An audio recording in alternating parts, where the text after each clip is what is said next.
Sentire Media. Hello, everyone. You're listening to A History of Italy.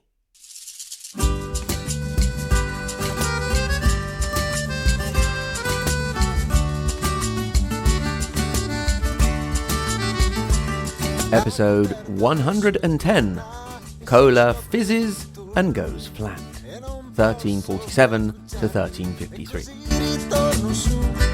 Lasci colli nelle valli, tra due salici piangenti, io ritrovo la speranza di un amore che ormai fu. Before we start the episode, a quick word from our sponsor. Today's episode is presented by Clark's. Clark's story began almost 200 years ago when Cyrus and James Clark made a slipper from sheepskin. At the time, it was groundbreaking, a combination of invention and craftsmanship that's remained at the heart of what Clark's does. From the very beginning, Clark's has always thought differently. Brilliant ideas are what set Clark's apart. We are teaming up with Clark's and good old Podgo to bring you up to 30% off select items, including on the iconic Clark's Desert Boot, by going to podgo.co/Clarks. That's podgo.co/Clarks. In the last episode, we saw the rise to power in Rome of Cola di Lorenzo Gabrini, known to his friends as Cola di Rienzo. He had risen to prominence in Rome from humble origins to become a notary and a very capable orator. He had been up to Avignon to see Pope Clement VI, who had made him a notary of the Apostolic Chamber and given him his blessing to go and help sort out Rome, which at the time was ruled by the anarchy of roving bands of thugs who answered to the various noble families. Cola had gone back to Rome, sorted out the finances, made the city safer, and even bent the noble families to his will and kept them in check, for the time being. Okay, so now imagine you are in that position. You are the de facto leader of Rome, albeit with another papal representative. You have been made a tribune, reminding you of the ancient glory of the empire. There are various ways you could decide to proceed. On one end of this spectrum of choices, you could continue to do what you were doing with your buono stato, the good state, continue to apply your ordinances and implement new ones, keeping in mind the well-being of the people of Rome and maintain universal justice for both rich and poor. On the other hand, you could let all the power go to your head, start going crazy, and imagine you are the next emperor of a newly reborn Roman Empire. Unfortunately, Cola went for the latter. Initially, his grandiose ideas didn't seem too terrible. He got in touch with all of the leaders of the Italian peninsula and called them to a conference in Rome to discuss the possibility of a great Italian federation. Obviously, this great alliance would be led by the ancient capital, Rome, and, well, would you look at that? Who was in charge in Rome at the moment? Well, Cola. Who, me? Leader of a new Italian federation? No, I couldn't. Well, if you insist. Can you imagine the response of the Doge of Venice, the Republic of Genoa, Florence, the Visconti, the Este, the Aragonese kings in Sicily?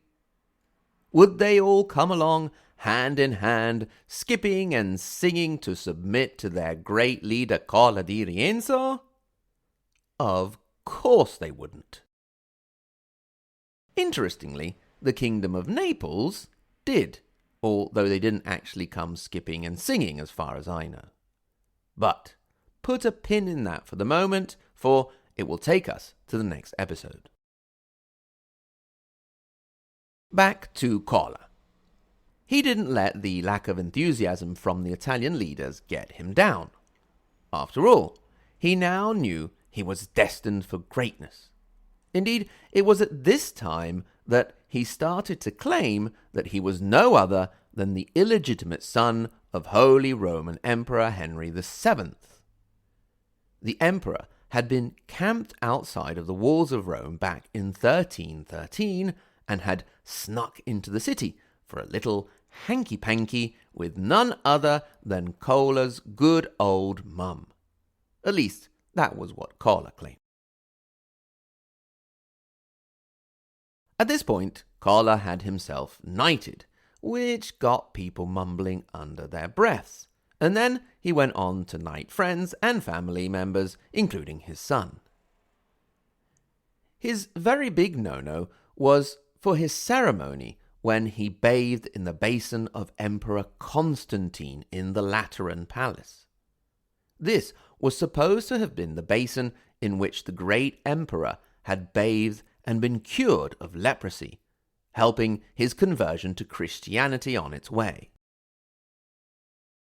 This direct association of Cola between Constantine and himself did not go down well at all, especially with his co-ruler, the other tribune, Bishop Raymond, who complained and was, therefore, swiftly deposed. Now Cola was in full charge. He came up with a new snazzy title for himself, which was a bit of a mouthful. Candidate of the Holy Spirit, Knight, Nicholas, Severe and Clement, Liberator of the City, Zealot of Italy, and Tribune Augustus.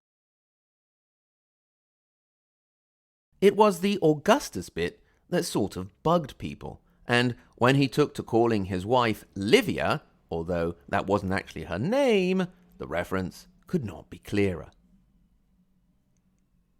As Cola continued to act more autocratically, arrogantly, and erratically, not only the nobles, but also the people of Rome started to lose their enthusiasm for him. This was all too much also for one of Cola's most important supporters, the Pope, who, after trying to bring Cola to heel, threatening to disallow the Jubilee, sent a delegate to Rome to depose him. Aware of the waning support for the tribune, the Roman nobles managed to band together and send an army to Rome on November 20th, 1347, while Cola organized the citizens to defend the city. The ensuing short clash came to be known as the Battle of Porta San Lorenzo. The baronial army marched in 3 separate columns, coming in one after the other. The first 2 led by Petruccio Frangipane, of the ancient family of that name, while the third and last column was led by Giovanni Colonna, son of Stefano Colonna the Younger, son in turn of Stefano Colonna, you guessed it, the Elder. The leaders were highly confident of their success because they had managed to convince the prefect of Rome, Giovanni di Vico, to betray Cola and have the gates open to the invading army. Unfortunately for them, the plot had been discovered, and the guards had been changed. Unable to convince the new guards to open, the first 2 columns gave up and managed to retreat. However, as the third column, led by Giovanni Colonna, passed by the closed gate, they found it open. Giovanni assumed that the first columns had breached the gate and charged in. Unfortunately for him, he was the only one. His soldiers stood around and watched him go in, thinking, "Yeah, you go ahead, we'll join you later." The citizens inside first fled, and then, when they understood that there was only one man in the charge, they turned on him, pulled him from his horse, stripped him of his belongings, and killed him. Meanwhile, his father, Stefano Colonna was desperately looking for his son. He entered the city and found his body. Before he could escape, he was also attacked and killed. In his gamble, Stefano Colonna the Elder had not only lost the battle, but also his son and his grandson. The citizen militia poured out of the city and, taking the baronial army by surprise, sent them fleeing. Rather than press his advantage, Cola called off the attack to celebrate, leaving many of the nobles to fight another day. It's not clear what part Cola himself actually played in the battle, but it seems he refused to reward any of those who helped him, further alienating his potential allies. Meanwhile, due to the sabotage actions of the nobles, food shortages started. Even Cola's friend, Petrarch, sent him a letter telling him off on the 15th of December, 1347, after the great poet had enthusiastically supported Cola at the beginning. Now, abandoned by almost everyone, Cola, after only 7 months of his good state, fled the city. He first escaped to Naples, followed by agents of the barons and the Papal Inquisition. However, it was at this point that Cola found a silver lining in a situation which was a disaster of epic proportions for the medieval world, the arrival of a little thing called the plague. Di Rienzo managed to escape and hide out with a community of Franciscan monks, escaping persecution in the mountains of Abruzzo. Quick digression here. More than one listener has written in asking to know more about the region of Abruzzo. It seems there are a lot of Abruzzesi spread around the world.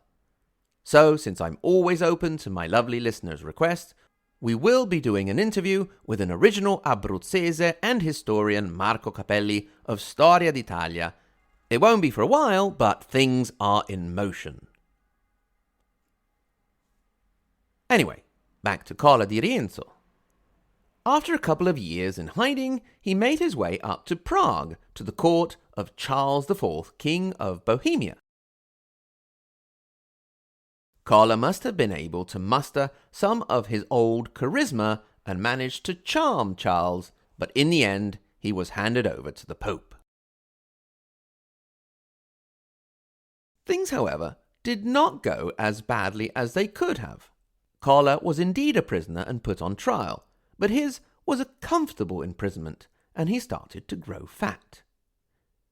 His evident penitence and desire to please the Pope saw him win out in the end, and he was cleared of all charges of heresy.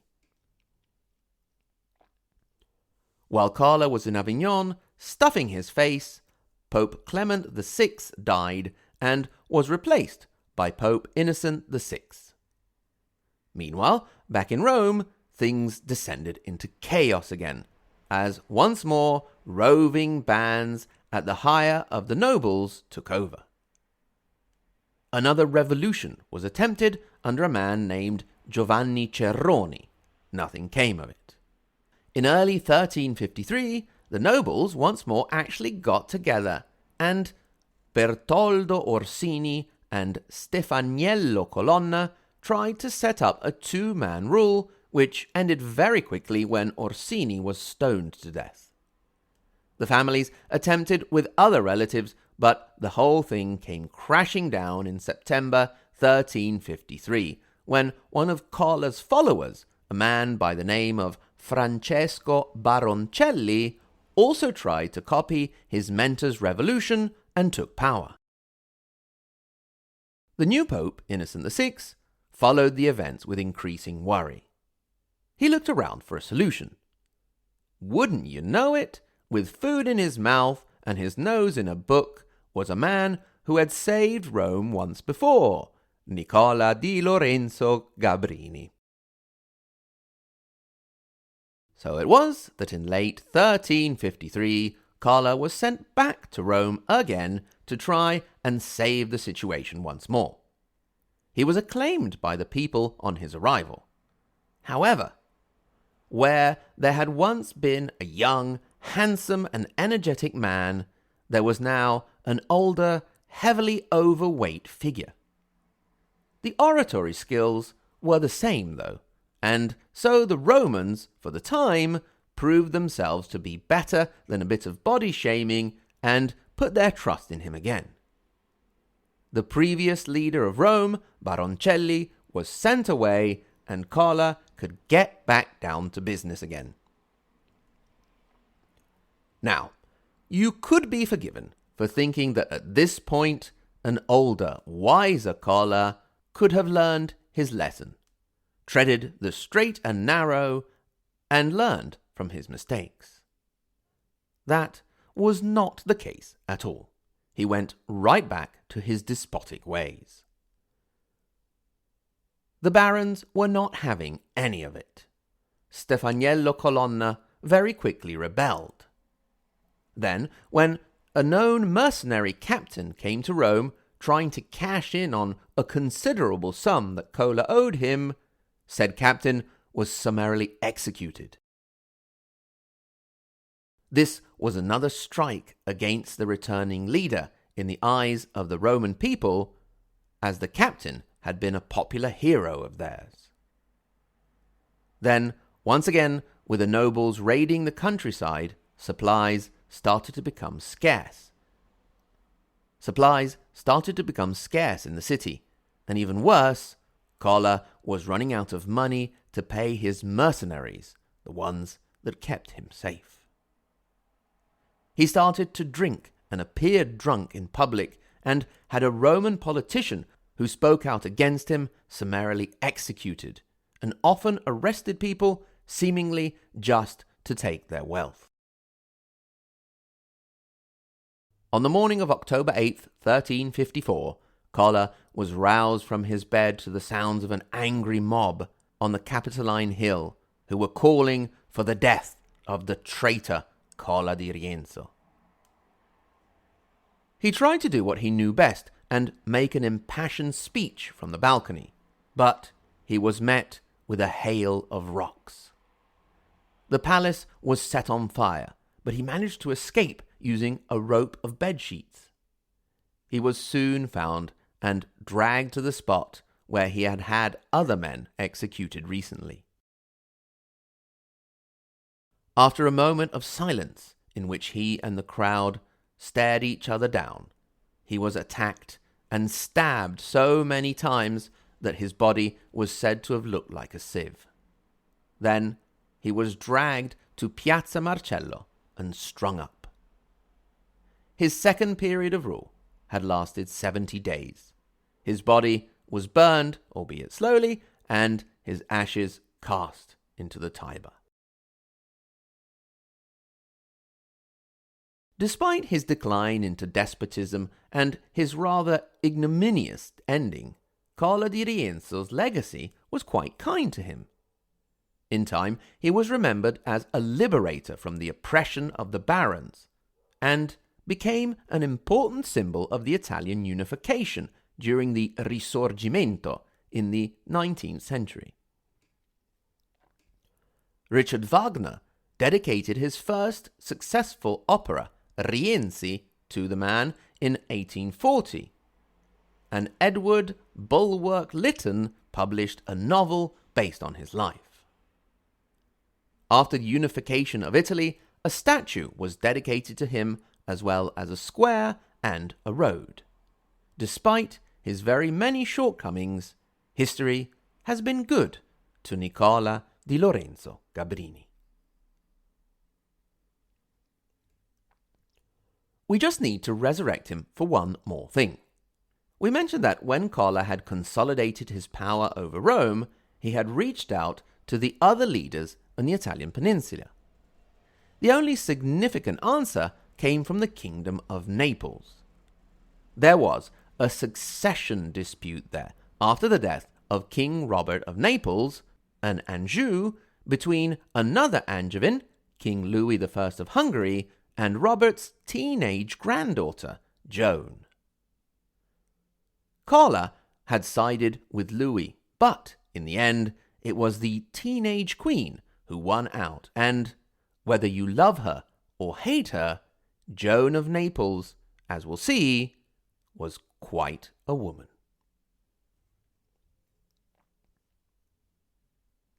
Thanks very, very much to everyone for listening. Thanks in particular to my wonderful Patreon supporters, starting from the second half of the Margherita Hack and Galileo Galilei level, and that is Marxist-Leninist Sicilian, Ella, Mike M, Neville, Paradise, Patrizia Kappa, Roberta, Rod, Rodney, the Question Master, Rudy F, Sam, Scott, Sean M, Shelby, Stephen, Tio5, and to the tippy top Maria Montessori and Dante Righieri level, Paolo, Lisa K, JW, Andrew M, Brandon S, Maxime, David A, Peter W, Kevin O, David L, and welcome to the new arrival, Rinat Menyashev. Spasiba Bolshoi. And of course, the tippy top donor, Sen. Thank you, Sen, as always. As well as Rinat, I would also very much like to welcome aboard my good friend Federica and Joseph S, as well as Taylor. Thank you very much. Come one, come all. It's lovely to have you on board and have your support. I would also like to thank a couple of reviewers. Thanks very, very much to Hollyoak for your lovely review. And we have yet another review from This Ken. Thanks again, This Ken. Remember, if you are so inclined, you can get in touch. I'll be very happy to hear from you. hello@ahistoryofitaly.com. At the same URL, ahistoryofitaly.com, you can click through to our social media. Twitter, come on guys, we need to get to 1,000 Twitter followers, let's do it. Then Facebook and our growing Instagram page. You can also, on the support page, become a Patreon supporter and have access to extra content. Once again, thanks very much to everyone for the most important thing of all, and that is listening to the podcast. And until next time, arrivederci.